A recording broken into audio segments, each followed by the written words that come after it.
എല്ലാ പേർക്കും junior cooperative inspector എക്സാമിനേഷൻ്റെ 4ാമത് അധ്യായത്തിലേക്ക് ഹൃദ്യമായ സ്വാഗതം. കഴിഞ്ഞ ക്ലാസ്സിൽ cooperation and other forms of economic systems എന്ന് പറയുന്ന ഒരു പ്രധാനപ്പെട്ട അധ്യായത്തിൻ്റെ 2 പ്രധാന ഭാഗങ്ങൾ നമ്മൾ ചർച്ച ചെയ്തു. അതിലൊന്ന് cooperation and sole trader business, 2 cooperation and partnership form of business. ഇന്നത്തെ ക്ലാസ്സിൽ cooperation and joint stock company എന്ന വളരെ പ്രധാനപ്പെട്ട ഒരു ഭാഗം നമുക്ക് വിശദമായി പരിശോധിക്കാം. ഇനി നമുക്ക് വളരെ പെട്ടെന്ന് നോക്കേണ്ട മറ്റൊരു ഫോം ഓഫ് പ്രൈവറ്റ് ബിസിനസ് എൻ്റർപ്രൈസാണ് ജോയിൻറ്റ് സ്റ്റോക്ക് കമ്പനി. അതിൻ്റെ വളരെ ഡെപ്തായിട്ടുള്ള കാര്യങ്ങളിലേക്ക് കൂട്ടുകാർ ഇപ്പോൾ പോകേണ്ട കാര്യമില്ല. നമ്മൾ എക്സാമിനേഷൻ പോയിന്റ് ഓഫ് വ്യൂവിൽ എന്താണ് joint stock company, what are the major difference between this joint stock company and our cooperative institution, ഇത് മാത്രമാണ് നമ്മൾ നോക്കുക. അപ്പോൾ ജോയിൻറ്റ് സ്റ്റോക്ക് കമ്പനി എന്ന് പറഞ്ഞാൽ എന്താണെന്ന് ആദ്യം ഒരു ഫ്രെയിം വർക്ക് ഞാൻ അങ്ങോട്ട് തരാം. കൂട്ടുകാർ ശ്രദ്ധിച്ചിരിക്കുക. വളരെ സിമ്പിളാണ് സംഗതി. ഒരു ജോയിൻറ്റ് സ്റ്റോക്ക് കമ്പനി എന്ന് പറഞ്ഞാൽ ഇറ്റ്സ് ആൻ അസോസിയേഷൻ. നമ്മൾ നേരത്തെ പറഞ്ഞതുപോലെ തന്നെ ജോയിൻറ്റ് സ്റ്റോക്ക് കമ്പനി എന്ന് പറഞ്ഞാൽ ഒരു അസോസിയേഷനാണ് ഓഫ് ഇൻഡിവിജ്വൽസ്. അപ്പോൾ ഇൻഡിവിജ്വൽസിൻ്റെ ഒരു അസോസിയേഷനെയാണ് ജോയിൻറ്റ് സ്റ്റോക്ക് കമ്പനി എന്ന് പറയുക. Which organised for the purpose of joint trading, joint business, joint trading or business. Joint ബിസിനസ്സിനുള്ള, ജോയിൻറ്റ് ട്രേഡിങ്ങിനുള്ള ഒരു ഇൻഡിവിജ്വൽ, സ്വകാര്യ വ്യക്തികളുടെ ഒരു കൂട്ടായ്മയെ നമ്മൾ ജോയിൻറ്റ് സ്റ്റോക്ക് കമ്പനി എന്ന് പറയും. അപ്പോൾ ഒരു കാര്യം മനസ്സിലാക്കുക, ഇത് സ്വകാര്യ വ്യക്തികളുടെ ഒരു കൂട്ടായ്മയാണ്. അത് എന്തിനു വേണ്ടി ഉണ്ടാക്കുന്നു എന്ന് ചോദിച്ചാൽ ജോയിൻറ്റ് സ്റ്റോക്ക് കമ്പനിയുടെ ആ പേരിൽ തന്നെ അതിൻ്റെ ലക്ഷ്യമുണ്ട്, ജോയിൻറ്റ് ട്രേഡിംഗ് അല്ലെങ്കിൽ ജോയിൻറ്റ് ബിസിനസ്. അതിന് വേണ്ടിയിട്ടാണ് നമ്മൾ ജോയിൻറ്റ് സ്റ്റോക്ക് കമ്പനീസ് ഉണ്ടാക്കുന്നത്. നമ്മൾ നേരത്തെ സംസാരിച്ചതുപോലെ തന്നെ ഈ ജോയിൻറ്റ് സ്റ്റോക്ക് കമ്പനിയുടെ ഫോർമേഷൻ്റെ ലക്ഷ്യം എന്താണ്? സർവീസ് വല്ലതുമാണോ? ഒരിക്കലുമല്ല. നമ്മൾ നേരത്തെ പറഞ്ഞതുപോലെ നമ്മുടെ സഹകരണ പ്രസ്ഥാനത്തിൻ്റെ മറ്റേ എൻഡിലെ എക്സ്ട്രീം നിൽക്കുന്ന ഒരു സംഗതി തന്നെയാണ് ഇതും. അപ്പോൾ മാക്സിമം പ്രോഫിറ്റ് ജനറേറ്റ് ചെയ്യുക എന്നുള്ളത് തന്നെയാണ് നമ്മുടെ ജോയിൻറ്റ് സ്റ്റോക്ക് കമ്പനിയുടെയും ലക്ഷ്യം. പാർട്ണർഷിപ്പ് പോലെ തന്നെ സോൾ ട്രേഡ്. അപ്പോൾ ഇതെല്ലാം പ്രൈവറ്റ് ബിസിനസ് ഇതിൻ്റെ ഗണത്തിൽ വരുന്നത് കൊണ്ട് തന്നെ ഇതിനെല്ലാം പിന്നെ നമ്മൾ പൊതുവായിട്ട് പറയാം പ്രോഫിറ്റ് മാക്സിമൈസേഷനാണ് ഇതിൻ്റെ 3ൻ്റെയും ലക്ഷ്യങ്ങളെന്ന് പറയാം. അതിൻ്റെ ഒരു ഉത്തുംഗ ശൃംഖത്തിൽ നിൽക്കുന്ന ഒരു സംഗതി തന്നെയാണ് joint stock company. Maximum profit ഉണ്ടാക്കുക എന്നുള്ളത് തന്നെയാണ് ഇതിൻ്റെ ലക്ഷ്യം. നമ്മൾ ഒരു കാര്യം മനസ്സിലാക്കേണ്ടത്, ഈ കമ്പനീസ് ആക്ട് ഓഫ് 1956 അനുസരിച്ചിട്ടാണ് ജോയിൻറ്റ് സ്റ്റോക്ക് കമ്പനികൾ രജിസ്റ്റർ ചെയ്യപ്പെടുക. കമ്പനീസ് ആക്ട് ഓഫ് 1956 അത് പിന്നെ ഡ്യൂ കോഴ്സിൽ 2013 2013 അതിനെ റിവൈസ് ചെയ്തു, സർക്കാർ റിവൈസ് ചെയ്തു. ഇപ്പം the Indian companies act of 2013 എന്നാണ് അറിയപ്പെടുന്നത്. അപ്പോൾ ഇപ്പോൾ പരീക്ഷയ്ക്ക് ചോദിച്ചാൽ കമ്പനീസ് ആക്ട് 2013 ആണ്. തുടക്കത്തിൽ 1956 കമ്പനീസ് ആക്ട് ഉണ്ടായിരുന്നു. അതിനെ പിന്നീട് ഒരു ഘട്ടത്തിൽ റിവൈസ് ചെയ്തു, അമെൻഡ് ചെയ്തു, ചില ആക്റ്റുകൾ കൂട്ടിച്ചേർത്തു. ഇപ്പോൾ നിലവിലുള്ള പ്രിവൈലിംഗ് കമ്പനീസ് ആക്ട് എന്ന് പറയുന്നത് the Indian companies act of 2013 ആണ്, 2013 ആണ്. അതിൻ്റെ അടിസ്ഥാനത്തിലാണ് ഇപ്പോൾ ജോയിൻറ്റ് സ്റ്റോക്ക് കമ്പനികൾ രജിസ്റ്റർ ചെയ്യപ്പെടുന്നത് എന്ന് മാത്രം തൽക്കാലം മനസ്സിലാക്കുക. ഈ കമ്പനിയെ നമ്മൾ പറയുന്നത് A company is N artificial person എന്നാണ് അതിൻ്റെ ഒരു ഡെഫിനിഷനിൽ പറയുക. Company is N artificial person different from it's members എന്നാണ് നമ്മളൊരു ഡെഫിനിഷനിൽ പറയുക. മെമ്പർഷിപ്പിന് വ്യത്യസ്തമായി അതിനെ ഒരു ആർട്ടിഫിഷ്യൽ പേഴ്സണായിട്ട് ഡിഫൈൻ ചെയ്തിട്ടുണ്ട്. അതുപോലെ തന്നെ ഷെയർ ക്യാപിറ്റലിനെ കുറിച്ച് പറഞ്ഞാലോ, share capital is divided into shares. വിവിധ ഷെയറുകളായിട്ട് ടോട്ടൽ മൂലധനത്തിനെ ഷെയർ ക്യാപിറ്റലിനെ അവർ വീതിച്ചിട്ടുണ്ട്. The owners of which are known as the members or share holders എന്നും പറയും. അപ്പോൾ ജോയിൻറ്റ് സ്റ്റോക്ക് കമ്പനിയുടെ ഓണർമാർ ആരായിരിക്കും? ഷെയർ ഹോൾഡേഴ്സ് ആയിരിക്കും. ഈ ടോട്ടൽ ഷെയർ ക്യാപിറ്റൽ പല ഘടകങ്ങളായിട്ട് വീതിച്ചു വച്ചിരിക്കുന്ന ഷെയർസ്. എത്ര ഷെയർ എടുത്തോ ആ ആൾക്കാരെ നമ്മൾ ഷെയർ ഹോൾഡേഴ്സ് എന്ന് വിളിക്കും. ആ ഷെയർ ഹോൾഡേഴ്സ് മെമ്പേഴ്സാണ്. ആ മെമ്പേഴ്സ് അല്ലെങ്കിൽ ഈ പറയുന്ന ഷെയർ എടുത്തിട്ടുള്ള ഷെയർ ഹോൾഡേഴ്സാണ് ഇതിൻ്റെ കൃത്യമായ മുതലാളിമാർ. ജോയിൻറ്റ് സ്റ്റോക്ക് കമ്പനിയുടെ മുതലാളിമാർ അല്ലെങ്കിൽ ഓണേഴ്സ് ആരായിരിക്കും? ഷെയർ ഹോൾഡേഴ്സ് ആയിരിക്കും. അതൊരു പോയിൻ്റായിട്ട് നോട്ട് ചെയ്ത് വയ്ക്കുക. The owners of joint stock company is its shareholders അല്ലെങ്കിൽ മെമ്പേഴ്സ്. ഓക്കെ.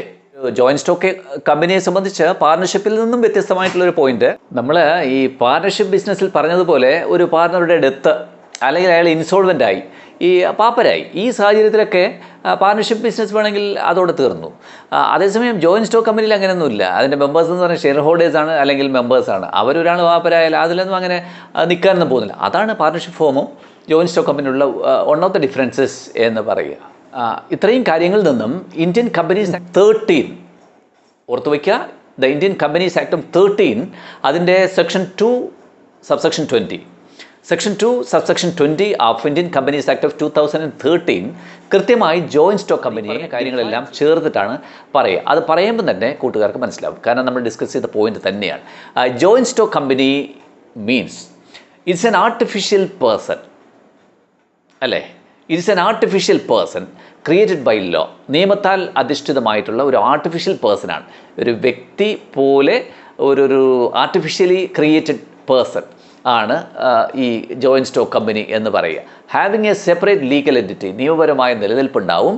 വിത്ത് പെർപ്പച്വൽ സസഷൻ, കണ്ടിന്യൂറ്റി ഉണ്ടാവും. ആൻഡ് എ കോമൺ സീലും ഉണ്ടാകും. അപ്പോൾ 3 കാര്യങ്ങളുള്ള ഒരു ആർട്ടിഫിഷ്യൽ പേഴ്സണാണ് ജോയിൻറ്റ് സ്റ്റോക്ക് കമ്പനി. എന്തൊക്കെയാണ് 3 കാര്യങ്ങൾ? സെപ്പറേറ്റ് ലീഗൽ എൻറ്റിറ്റി ഉണ്ടാവും, അതുപോലെ തന്നെ പെർപ്പച്വൽ സസഷൻ ഉണ്ടാവും, അതുപോലെ തന്നെ കോമൺ സീൽ ഉണ്ടാവും. ഇവിടെ സെപ്പറേറ്റ് ലീഗൽ എൻറ്റിറ്റി എന്ന് പറഞ്ഞാൽ പ്രത്യേകമായ നിയമ സംവിധാനത്തിന് കീഴിലായിരിക്കും. പെർപ്പച്വൽ സസഷൻ എന്ന് പറഞ്ഞാൽ എന്താണ്, കണ്ടിന്യൂറ്റി ഉണ്ടാകും. അതുപോലെ തന്നെ ഒരു കോമൺ സീൽ. അങ്ങനെ ഈ 3ഉം ഉള്ള നിയമത്താൽ ക്രിയേറ്റഡ് ആയിട്ടുള്ള ഒരു ആർട്ടിഫിഷ്യൽ പേഴ്സണെയാണ് നമ്മൾ പറയുന്നത് ജോയിൻറ്റ് സ്റ്റോക്ക് കമ്പനി. വളരെ സിമ്പിളാണ്. As per section 220 of Indian companies act of 2013.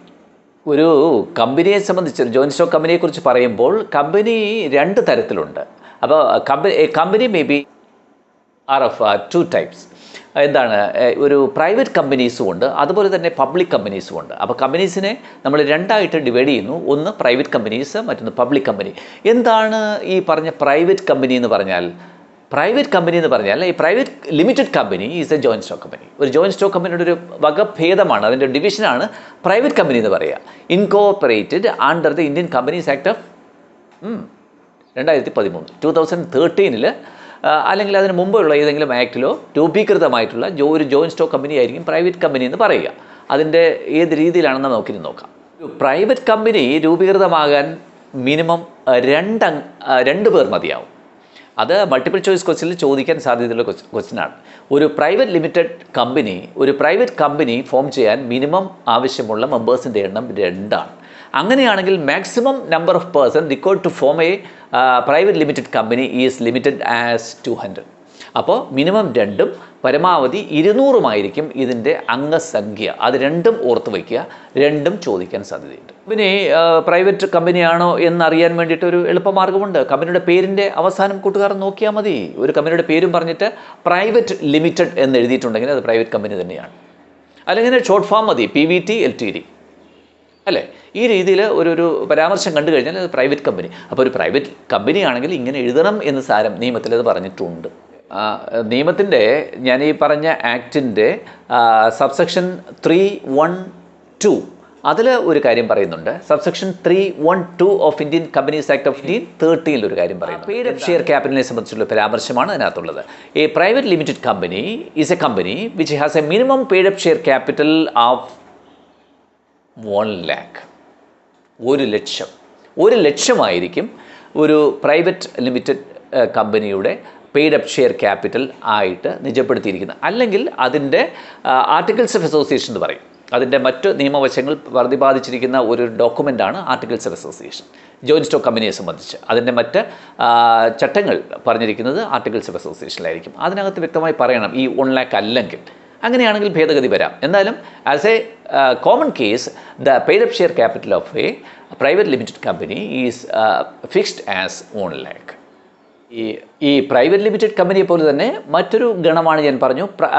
Public limited കമ്പനിയും ഡിഫൈൻ ചെയ്തിരിക്കുന്ന പ്രൈവറ്റ് പോലെ തന്നെയാണ്. അവിടെ ആ അവസാനം മാത്രം ഒന്ന് മാറ്റി പറഞ്ഞാൽ ഇവിടെ ക്ലിയർ ആവും. എന്താണ് ഈ public limited company is a joint stock company.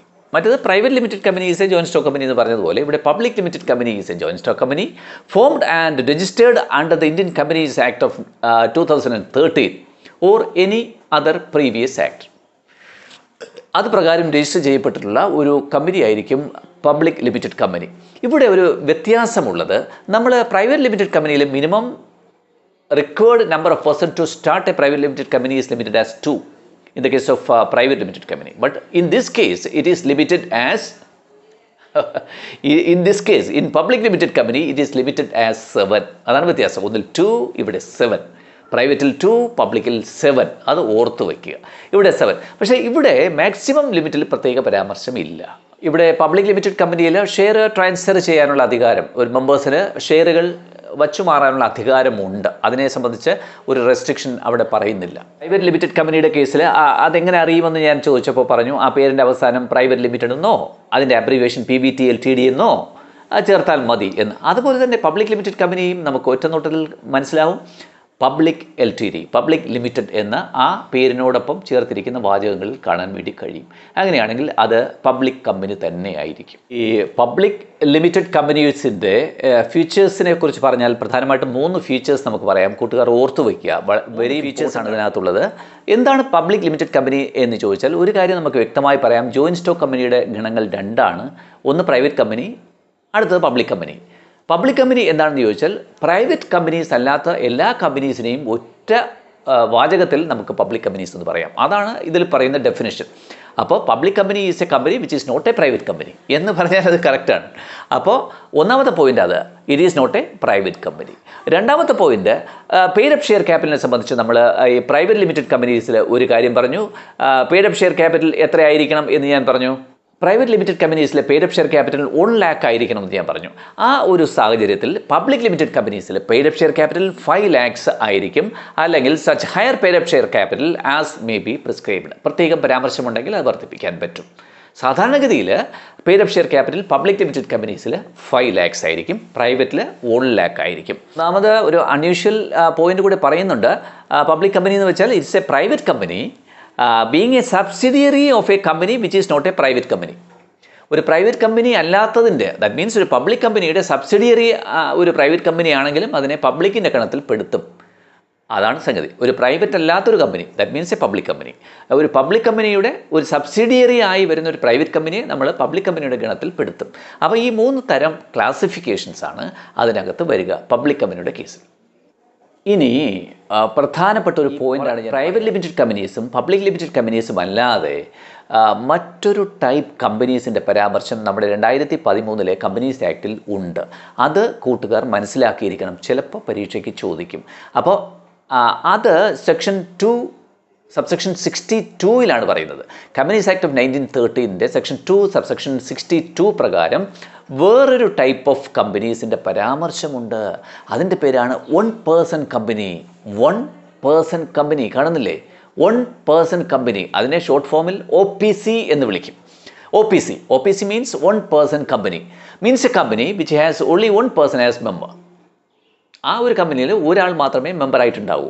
ആ ഒരു ടൈപ്പിൻ്റെ പരാമർശം കൂടി വരുന്നുണ്ട്. അപ്പോൾ ഒരൊറ്റ അംഗം മാത്രമുള്ള കമ്പനീസിനെ നമ്മൾ ഇന്ത്യൻ കമ്പനീസ് ആക്ട് ഓഫ് 2013 പ്രകാരം വിളിക്കുന്ന പേര് 1 person കമ്പനി.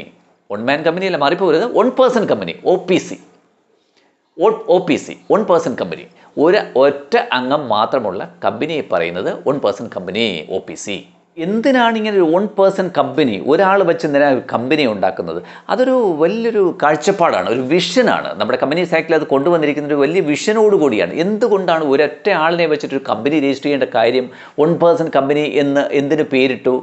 അപ്പോൾ നമുക്കൊരു ബിസിനസ് വേൾഡിലേക്ക് ഒരു മികച്ച എൻ്റർപ്രണറെ, ഒരു സംരംഭകന്, ഒറ്റയ്ക്ക് നടത്തുന്ന ഒരു സംരംഭകത്വം നടത്തുന്ന സംരംഭകനെ സംബന്ധിച്ച്, എൻ്റർപ്രണറെ സംബന്ധിച്ച് നമ്മുടെ ഈ ബിസിനസ് വേൾഡിലേക്ക്, കമ്പനികളുടെ ലോകത്തേക്ക് പ്രവേശിക്കാൻ മറ്റു മാർഗ്ഗങ്ങളൊന്നുമില്ല.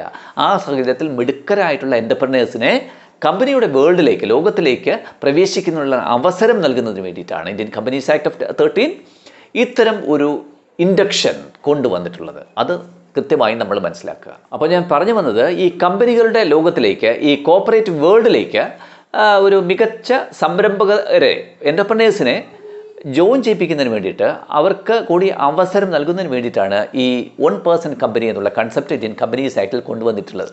അതുകൊണ്ട് തന്നെ 1 person company is termed as A hybrid form of soul proprietorship എന്ന് പറയാം. സോൾ പ്രൊപ്പറേറ്റർഷിപ്പാണല്ലോ ഒരാൾ മാത്രം നടത്തുന്ന ബിസിനസ്സായിട്ട് നമ്മളിപ്പോൾ പഠിച്ചത്. അതിൻ്റെ ഒരു ഹൈബ്രിഡ് ഫോമാണ് ഈ പറയുന്നിരിക്കുന്ന 1 person കമ്പനി, അല്ലെങ്കിൽ OPC എന്നും പറയുന്നുണ്ട്. കൃത്യമായി കൂട്ടുകാർക്ക് മനസ്സിലായല്ലോ അതിൻ്റെ കൺസെപ്റ്റ് എന്താണെന്ന്. നമ്മൾ നേരത്തെ ഈ സോൾ ട്രേഡ് ബിസിനസ്സും കോപ്പറേറ്റീവ് സൊസൈറ്റിയും, അതുപോലെ പാർട്ണർഷിപ്പ് ബിസിനസ്സും കോപ്പറേറ്റീവ് സൊസൈറ്റിയും, ഇവ തമ്മിലുള്ള ഡിഫറൻസ് പറഞ്ഞ മാതിരി നമുക്കിനി ജോയിൻറ്റ് സ്റ്റോക്ക് കമ്പനീസും അതുപോലെ കോപ്പറേറ്റീവ് ഇൻസ്റ്റിറ്റ്യൂഷൻ തമ്മിലുള്ള മേജർ ഡിഫറൻസസ് ഒന്ന് ഡിസ്കസ് ചെയ്യാം. അത് JCA സിലബസിൻ്റെ പ്രധാനപ്പെട്ട ഒരു ഭാഗവുമാണ്. നേരത്തെ സംസാരിച്ചതുപോലെ നമ്മൾ ആദ്യം സംസാരിക്കുന്ന കോപ്പറേറ്റീവ് സൊസൈറ്റീസിൻ്റെ കുറേ ഫീച്ചേഴ്സാണ്. അത് സംസാരിക്കുമ്പോൾ കൂട്ടുകാർക്ക് തീർച്ചയായിട്ടും ജോയിൻറ്റ് സ്റ്റോക്ക് കമ്പനിയുടെ ഫീച്ചേഴ്സ് അതിൻ്റെ ഓപ്പോസിറ്റായിട്ട് പറയാൻ വേണ്ടി കഴിയും. ആ രീതിയിൽ വേണം നമ്മളിത് കാണാനും. ഒന്നാമത് ഞാൻ കോപ്പറേറ്റീവ് സൊസൈറ്റീസിൻ്റെ ഒരു ഫ്യൂച്ചർ ആദ്യം തന്നെ പറയാം. അതിൻ്റെ മേജർ ഒബ്ജക്റ്റീവ്സ് അല്ലെങ്കിൽ aim of a cooperative society is to providing service to the members. അതാണ് ആദ്യം. മെമ്പേഴ്സിന് പരമാവധി സേവനങ്ങൾ ലഭ്യമാക്കുക. അതാണ് കോപ്പറേറ്റീവ് സൊസൈറ്റീസിൻ്റെ ഫ്യൂച്ചർ. ഏറ്റവും first and foremost feature of a cooperative society. അതിൻ്റെ അതേ ഗണത്തിൽ വരുന്ന ജോയിൻറ്റ് സ്റ്റോക്ക് കമ്പനിയുടെ ഫീച്ചർ നമുക്ക് പറയാൻ പറ്റും. സർവീസ് അല്ല അതിൻ്റെ മോട്ടോ, മാക്സിമൈസ് പ്രോഫിറ്റ്. പാർട്ണർഷിപ്പ് പോലെയും ട്രേഡ് പ്രൊപ്പറേറ്റർഷിപ്പ് പോലെയും ഇതിൻ്റെ ലക്ഷ്യം മാക്സിമൈസ് പ്രോഫിറ്റ്. അപ്പോൾ ഒന്നാമത്തെ ഡിഫറൻസ് നമ്മൾ കണ്ടു. സൊസൈറ്റിയെ സംബന്ധിച്ച്, കോപ്പറേറ്റീവ് സൊസൈറ്റിയെ സംബന്ധിച്ച് പ്രൊവൈഡിങ് സർവീസ്, മറ്റതിനെ സംബന്ധിച്ച് ജോയിൻറ്റ് സ്റ്റോക്ക് കമ്പനിയെ സംബന്ധിച്ച് മാക്സിമൈസ് പ്രോഫിറ്റ്. അതാണ് മേജർ ഡിഫറൻസ്. സെക്കൻഡ് ഡിഫറൻസ് അതിൻ്റെ ഏരിയ എന്ന് പറയുന്നത് അതിൻ്റെ നേച്ചർ ഓഫ് ബിസിനസ്സിനെ സംബന്ധിച്ചാണ്. നേച്ചർ ഓഫ് ബിസിനസ്സിനെ സംബന്ധിച്ച് അല്ലെങ്കിൽ നേച്ചർ ഓഫ് ഇമ്പോർട്ടൻസിനെ സംബന്ധിച്ച് prior importance given to the man and not to the capital. മൂലധനത്തിനല്ല പ്രാധാന്യം, അംഗത്വത്തിനാണ്, മനുഷ്യത്വത്തിനാണ്, മാനുഷിക മൂല്യങ്ങൾക്കാണ് കോപ്പറേറ്റീവ് സൊസൈറ്റിയുടെ പ്രാധാന്യം. അതിൻ്റെ ഓപ്പോസിറ്റ് സൈഡിൽ നമുക്ക് കൂട്ടുകാർക്ക് ചിന്തിക്കാൻ വേണ്ടി കഴിയും. മനുഷ്യത്വത്തെക്കാൾ ഉപരി ക്യാപിറ്റലിന് തന്നെയാണ് പ്രാധാന്യം എവിടെ? ജോയിൻറ്റ് സ്റ്റോക്ക് കമ്പനിയിൽ. അതാണ് സെക്കൻഡ് മേജർ ഡിഫറൻസ്. മൂന്നാമത്തെ മേജർ ഡിഫറൻസ് നമുക്കെല്ലാം അറിയാവുന്നതുപോലെ കോപ്പറേറ്റീവ് സൊസൈറ്റിയുടെ ഏറ്റവും വലിയ പ്രിൻസിപ്പിളും ഫീച്ചറുമായിട്ടുള്ള വൺ മാൻ വൺ വോട്ട് എന്നുള്ളതാണ്. ഞാൻ പറയുന്ന ഫീച്ചർ തേർഡ് വൺ. അതിന് ആനുപാതികമായിട്ടുള്ള ജോയിൻറ്റ് സ്റ്റോക്ക് കമ്പനിയുടെ ഡിഫറൻസ് എന്ന് പറയുന്നത് വൺ മാൻ വൺ വോട്ടല്ല. ജോയിൻറ്റ് സ്റ്റോക്ക് കമ്പനിയിൽ ഓൺ ഷെയർ ഓൺ വോട്ടാണ്. അതാണ് കമ്പനിയും നമ്മളുടെ സഹകരണ സ്ഥാപനങ്ങളും തമ്മിലുള്ള വ്യത്യാസം. വൺ മാൻ വൺ വോട്ട്, അവിടെ വൺ ഷെയർ. നാലാമത്തെ മേജർ ഡിഫറൻസിൻ്റെ ഏരിയ എന്ന് പറയുന്നത് ഡിവിഡൻറ്റിനെ സംബന്ധിച്ചാണ്. നമുക്കറിയാം കോപ്പറേറ്റീവ് സൊസൈറ്റീസിൽ ഡിവിഡൻറ്റ് റെസ്ട്രിക്റ്റ് ചെയ്യപ്പെട്ടിരുന്നു. പരമാവധി ഡിവിഡൻറ്റ് ഏത് രീതിയിലും കൊടുക്കാൻ വേണ്ടി കഴിയുന്ന സ്ഥാപനമല്ല കോപ്പറേറ്റീവ് സൊസൈറ്റീസ്. അവിടെ ഡിവിഡൻറ്റ് ലിമിറ്റ് ചെയ്യപ്പെട്ടിരിക്കുന്നു. അപ്പോൾ KCS ആക്ട് 1969 പ്രകാരം നെറ്റ് പ്രോഫിറ്റിൻ്റെ ഡിവിഷനെ പരാമർശിക്കുന്ന സ്ഥലത്ത് കൃത്യമായി പറയുന്നുണ്ട് not exceeding 25% of the paid up share capital എന്ന് പറയുന്നുണ്ട്. അപ്പോൾ 25% ആയിട്ട് ലിമിറ്റ് ചെയ്തിരിക്കുന്നു സഹകരണ സംഘങ്ങളുടെ ഡിവിഡൻഡ് എന്ന് പറയുന്നത്. അതുപോലെ തന്നെ നമ്മുടെ ജോയിൻറ്റ് സ്റ്റോക്ക് കമ്പനിയിൽ ഇത് സംബന്ധിച്ച് ഒരു റെസ്ട്രിക്ഷൻ ഇല്ല. More dividend if there is more profit. അതുതന്നെയാണ് അവിടുത്തെ. കൂടുതൽ പ്രോഫിറ്റ് ഉണ്ടാക്കാൻ സാധിച്ചാൽ ഡിവിഡൻഡ് അതിന് ആനുപാതികമായി കൂടും. അതാണ് നാലാമത്തെ വ്യത്യാസമായി നമുക്ക് പറയാം. Major difference is relating to proxy. പകരക്കാരൻ, proxy is not allowed in the case of managing committee meeting of a cooperative society. അവിടെ പ്രോക്സി ഇല്ല. അതാത് ആൾക്കാർ നേരിട്ട് പങ്കെടുത്ത് കമ്മിറ്റിയിൽ പങ്കെടുക്കേണ്ടതാണ്. Proxy not allowed.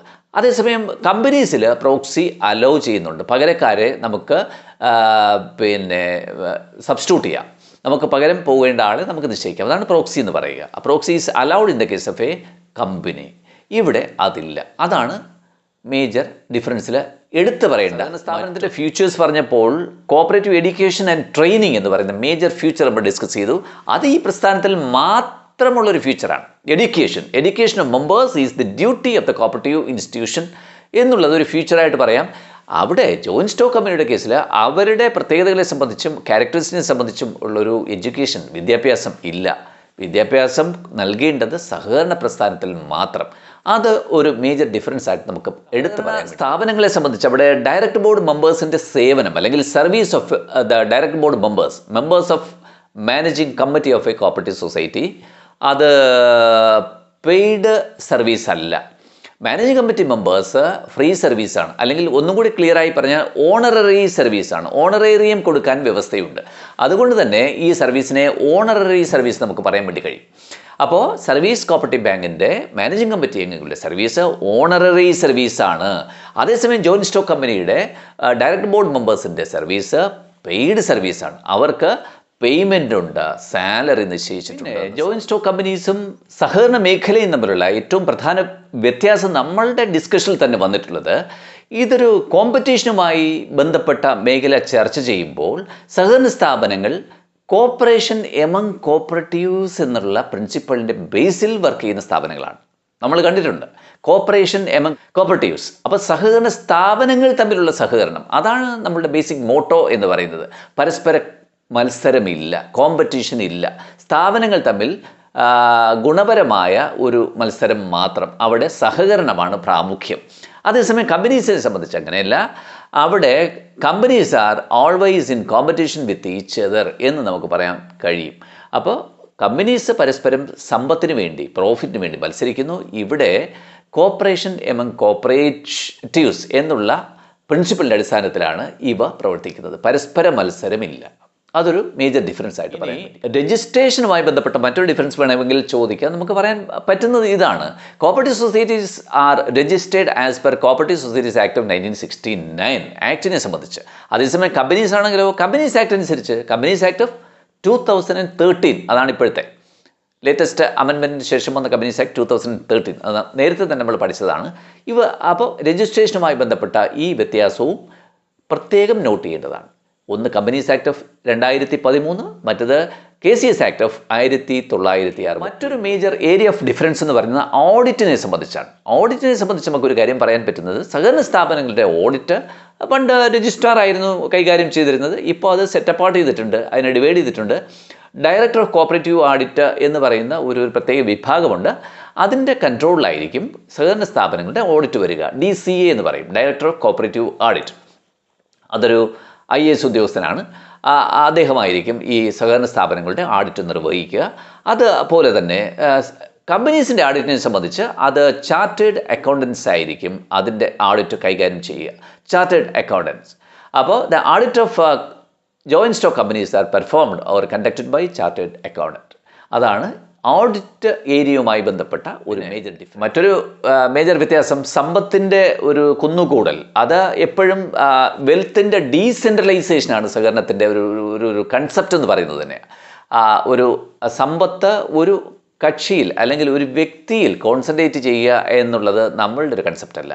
അത് ഡീസെൻട്രലൈസ് ചെയ്ത് എല്ലാവർക്കും തുല്യമായ സമ്പത്ത്, അതാണ് നമ്മുടെ ലക്ഷ്യം. പക്ഷേ ജോയിൻറ്റ് സ്റ്റോക്ക് കമ്പനിയിലെ ലക്ഷ്യം നേരെ തിരിച്ചാണ്. എങ്ങനെയാണ്? there is a chance for the concentration or centralization of wealth in joint stock company. അതാണ് വെൽത്തിനെ സംബന്ധിച്ച് നമുക്ക് ഒരു ഡിഫറൻസ് ആയിട്ട് പറയാം. മറ്റൊരു മേഖല എന്ന് പറയുന്നത് ഏരിയ ഓഫ് ഓപ്പറേഷനാണ്. അതിൻ്റെ വർക്കിംഗ് ഏരിയ സംബന്ധിച്ചൊരു സഹകരണ സ്ഥാപനത്തിന് കൃത്യമായി അതിൻ്റെ ഏരിയ ഓഫ് ഓപ്പറേഷൻ നിശ്ചയിച്ച് നൽകിയിരിക്കും. അതതിൻ്റെ ബൈലിൽ തന്നെ പറഞ്ഞിരിക്കുകയും വേണം. അതിനപ്പുറത്തേക്ക് കയറി പ്രവർത്തിക്കാൻ അവർക്ക് അധികാരമില്ല. അപ്പോൾ ഏരിയ ലിമിറ്റഡ് ആയിരിക്കും, നിശ്ചയിച്ചിട്ടുള്ളതുമാവും, ഫിക്സ്ഡ് ആയിരിക്കും. അതേസമയം ജോയിൻറ്റ് സ്റ്റോക്ക് കമ്പനിക്ക് അങ്ങനെയല്ല. അവരുടെ ഏരിയ ചിലപ്പോൾ സ്റ്റേറ്റ് വൈഡ് ആയിരിക്കും, അല്ലെങ്കിൽ നാഷണൽ ആയിരിക്കും, അല്ലെങ്കിൽ ഒരുപക്ഷെ ഇൻ്റർനാഷണൽ ലെവലായിരിക്കും. അപ്പോൾ ഏരിയയെ സംബന്ധിച്ച് there is no restriction in the case of joint stock company. അതാണ് ഏരിയയെ സംബന്ധിച്ചുള്ള മേജർ പോയിന്റ്. പിന്നെ അതിൻ്റെ മുഖ്യ ഒരു എയിം എന്ന് പറയുന്നത്, ഒരു തത്വം എന്ന് പറയുന്നത് തന്നെ എക്സ്പ്ലോയിറ്റേഷനെ സംബന്ധിച്ചാണ്. നമ്മൾ സഹകരണ സ്ഥാപനം പഠിച്ചപ്പോൾ തന്നെ എക്സ്പ്ലോയിറ്റേഷൻ അവോയ്ഡ് ചെയ്യുക എന്നുള്ള ലക്ഷ്യത്തോടു കൂടിയാണ് ക്യാപിറ്റലിസം, മുതലാളിത്ത സമ്പദ് വ്യവസ്ഥയ്ക്ക് ബദലായി നമ്മൾ കൊണ്ടുവന്ന ഒരു സാമൂഹ്യ ക്രമമാണ് സഹകരണം എന്ന് നമ്മൾ പഠിച്ചിട്ടുള്ളത്. അതിൻ്റെ അടിസ്ഥാനത്തിൽ എക്സ്പ്ലോയിറ്റേഷന് there is no scope, there is no room for any kind of exploitation in cooperative institution. പക്ഷേ നമുക്കൊരു കാര്യം പറയാൻ പറ്റും, ജോയിൻറ്റ് സ്റ്റോക്ക് കമ്പനിക്ക് അതിൻ്റെ റൂമേ ഉള്ളൂ, അതിൻ്റെ സ്പേസേ ഉള്ളൂ. എക്സ്പ്ലോയിറ്റേഷന് നല്ല സാധ്യതയാണ്. അതാണ് അവ തമ്മിലുള്ള മറ്റൊരു ഏരിയ ഓഫ് ഡിഫറൻസ് എന്ന് പറയുന്നത് ഷെയറിൻ്റെ കൈമാറ്റത്തെ സംബന്ധിച്ചാണ്. ഷെയർസ് ട്രാൻസ്ഫർ ചെയ്യാനുള്ള അവകാശം, അധികാരം നമ്മുടെ കോപ്പറേറ്റീവ് സൊസൈറ്റീസിൽ ഇല്ല. ഷെയർസ് ട്രാൻസ്ഫർ ചെയ്യുന്ന പരിപാടി സഹകരണ സംഘങ്ങളിൽ ഇല്ല. അതേസമയം ഫ്രീ ആയിട്ട് ട്രാൻസ്ഫർ ചെയ്യാൻ പറ്റും ജോയിൻറ്റ് സ്റ്റോക്ക് കമ്പനീസിൽ ഷെയർസ് എത്ര വേണോ ട്രാൻസ്ഫർ ചെയ്യാം. അതാണ് മറ്റൊരു പ്രധാന. ഷെയർസ് ട്രാൻസ്ഫറിൻ്റെ കേസ് പറഞ്ഞതുപോലെ തന്നെ ആ ഷെയർസിൻ്റെ വാല്യൂ, ഷെയറുകളുടെ വില, അവ സംബന്ധിച്ചും നല്ലൊരു വ്യത്യാസം ഇവ തമ്മിലുണ്ട്. സഹകരണ സ്ഥാപനങ്ങളിൽ ഷെയറിൻ്റെ വില ക്ലിപ്തമായിരിക്കും, അത് നിശ്ചയിക്കപ്പെട്ടിരിക്കും, ബൈലയിൽ മെൻഷൻ ചെയ്തിരിക്കും. അത് മാറ്റി ഷെയർ വാങ്ങാൻ വേണ്ടി കഴിയില്ല. അത് ലിമിറ്റഡ് ആണ്, ക്ലിപ്തമാണ്. അതേസമയം ജോയിൻറ്റ് സ്റ്റോക്ക് കമ്പനിയുടെ കേസിൽ പിന്നെ values of shares is subject to fluctuation frequently. അത് മാർക്കറ്റിൽ ഉള്ള പല ഘടകങ്ങളെ ആശ്രയിച്ചിട്ട് നമ്മളെ പല situation, political situation, economic situation, അങ്ങനെയുള്ള പല റീസൺസ് ഇതിൻ്റെ ബേസിൽ വരും. അതിൻ്റെ അടിസ്ഥാനത്തിൽ ജോയിൻറ്റ് സ്റ്റോക്ക് കമ്പനീസിൻ്റെ ഷെയർ വാല്യൂ മാറിക്കൊണ്ടേയിരിക്കും. അത് നമ്മൾ പത്രത്തിലും പല ഘട്ടത്തിലും പല കമ്പനീസിൻ്റെ ഷെയർസ് വിലയിലുണ്ടാകുന്ന ഫ്ലക്ച്വേഷൻ വായിച്ചു മനസ്സിലാക്കിയിട്ടുണ്ട്. അത് ഇത്തരണത്തിൽ ഇനി ഒരു സംഘത്തിൻ്റെ ഫൈനൽ അതോറിറ്റി എന്ന് പറയുന്നത് ഞാൻ നേരത്തെ തന്നെ സൂചിപ്പിച്ചു. ഒരു കോപ്പറേറ്റീവ് ഇൻസ്റ്റിറ്റ്യൂഷൻ്റെ final authority is the general body. Ultimate authority of a cooperative society is its general body എന്ന് നമ്മൾ നേരത്തെ തന്നെ പഠിച്ചിട്ടുണ്ട്. അതേസമയം ഫൈനൽ അതോറിറ്റി ഒരു കോപ്പറേറ്റീവ് ഒരു ജോയിൻറ്റ് സ്റ്റോക്ക് കമ്പനിയെ സംബന്ധിച്ച് എപ്പോഴും അതിൻ്റെ ഡയറക്റ്റ് ബോർഡ് മെമ്പേഴ്സ് ആയിരിക്കും. ഡയറക്റ്റ് ബോർഡ് മെമ്പേഴ്സ് ആയിരിക്കും അതിൻ്റെ ഫൈനൽ അതോറിറ്റി. ഇവിടെയാണെങ്കിൽ അത് ജനറൽ ബോഡി ആയിരിക്കും. അത് മറ്റൊരു പ്രധാന വ്യത്യാസം. മിനിമം മെമ്പേഴ്സിൻ്റെ കേസിൽ നേരത്തെ നമ്മൾ സൂചിപ്പിച്ചു. അതുപോലെ മാക്സിമം മെമ്പേഴ്സിൻ്റെ കേസിൽ സഹകരണ സ്ഥാപനത്തിൽ ലിമിറ്റില്ല, എത്ര അംഗങ്ങളാകാം എന്ന് കൃത്യമായി ഒരിടവും പറയുന്നില്ല. പരമാവധി സീലിംഗ് അതിനകത്ത് കാണുന്നില്ല കോപ്പറേറ്റീവ് ഇൻസ്റ്റിറ്റ്യൂഷനെ സംബന്ധിച്ച്. പക്ഷേ ഒരു ജോയിൻറ്റ് സ്റ്റോക്ക് കമ്പനിയെ സംബന്ധിച്ച് അതിൻ്റെ പ്രമാണങ്ങളിൽ, അതിൻ്റെ ചട്ടക്കൂട്ടിൽ അത് കൃത്യമായി പറഞ്ഞിരിക്കും. മാക്സിമം സീലിംഗ് എത്രയാണെന്ന് അവർ നേരത്തെ ഡിഫൈൻ ചെയ്തിരിക്കും. ഇത്ര മെമ്പേഴ്സ് വരെ ആകാം എന്ന് പറഞ്ഞിരിക്കും. തമ്മിലുള്ള വ്യത്യാസം മറ്റൊരു വ്യത്യാസമാണ്. ഏറ്റവും പ്രധാനവും എന്നാൽ അവസാനവും നമ്മൾ ഡിസ്കസ് ചെയ്യുന്നൊരു പോയിന്റ് ഉണ്ട്. അംഗങ്ങളുടെ അവകാശങ്ങളെ സംബന്ധിച്ചാണ്. ഒരു സഹകരണ സ്ഥാപനത്തിൽ നമ്മൾ ഈക്വൽ റൈറ്റാണ് എല്ലാ അംഗങ്ങൾക്കും എന്ന് ആദ്യം തന്നെ നമ്മൾ മനസ്സിലാക്കിയിട്ടുണ്ട്. Equal responsibility and equal right. അതേസമയം ഒരു ജോയിൻറ്റ് സ്റ്റോക്ക് കമ്പനിയെ സംബന്ധിച്ച് അതിൻ്റെ റൈറ്റ് ഈക്വൽ അല്ല. It is vested in proportion to the capital investment of each and every member. അതാണ് ഒരാൾ എത്ര കോൺട്രിബ്യൂട്ട് ചെയ്തിട്ടുണ്ടോ ക്യാപിറ്റലിലേക്ക്, അതനുസരിച്ച് അയാളുടെ അവകാശങ്ങളിൽ ഏറ്റക്കുറച്ചിലുണ്ടാകും. ഏതിൽ? കമ്പനിയിൽ. സംഘത്തിൽ അങ്ങനെയില്ല, കമ്പനിയിൽ അങ്ങനെ ഉണ്ട്. അതാണ് അവ തമ്മിലുള്ള പ്രധാനപ്പെട്ട, അവസാനമായി നമുക്ക് എന്നാൽ ഏറ്റവും പ്രധാനപ്പെട്ട ഒരു വ്യത്യാസമായിട്ട് നമുക്ക് പറയാൻ സാധിക്കുന്നത്. വിവിധ തരം ബിസിനസ് സാധ്യതകൾ, എൻ്റർപ്രൈസസിനെ സംബന്ധിച്ച് നമ്മൾ വിശദമായി ഇന്നത്തെ ക്ലാസ്സിൽ ഇവിടെ ചർച്ച ചെയ്തു. അതിൽ തന്നെ ഏറ്റവും പ്രധാനപ്പെട്ട sole trader business and difference between sole trader and cooperative type of business, അതുപോലെ തന്നെ പാർട്ണർഷിപ്പും കോപ്പറേറ്റീവ്സും തമ്മിലുള്ള വ്യത്യാസം, അതുപോലെ തന്നെ ജോയിൻറ്റ് സ്റ്റോക്ക് കമ്പനിയും കോപ്പറേറ്റീവ്സും തമ്മിലുള്ള വ്യത്യാസം, അതിൻ്റെ വ്യത്യാസങ്ങൾ, ഡിഫറൻസസ് നമ്മൾ കൃത്യമായിട്ട് അക്കമിട്ട് നിരത്തി പഠിച്ചു കഴിഞ്ഞു. ഇവ വളരെ പ്രധാനപ്പെട്ടതും നമ്മുടെ മൾട്ടിപ്പിൾ ചോയ്സ് ക്വസ്റ്റിന് സിലബസ് അനുസരിച്ച് വരാൻ അത്യധികം സാധ്യതയുള്ളതുമാണ്. അപ്പോൾ ഈ വ്യത്യാസങ്ങൾ നിങ്ങൾ പല ആവർത്തി 2-3 തവണ കൃത്യമായി കണ്ട് കേട്ട് മനസ്സിലാക്കിയാൽ ഇതിൽ നിന്ന് ചോദിക്കാൻ സാധ്യതയുള്ള MCQ നിങ്ങളുടെ മനസ്സിലേക്ക് കയറും.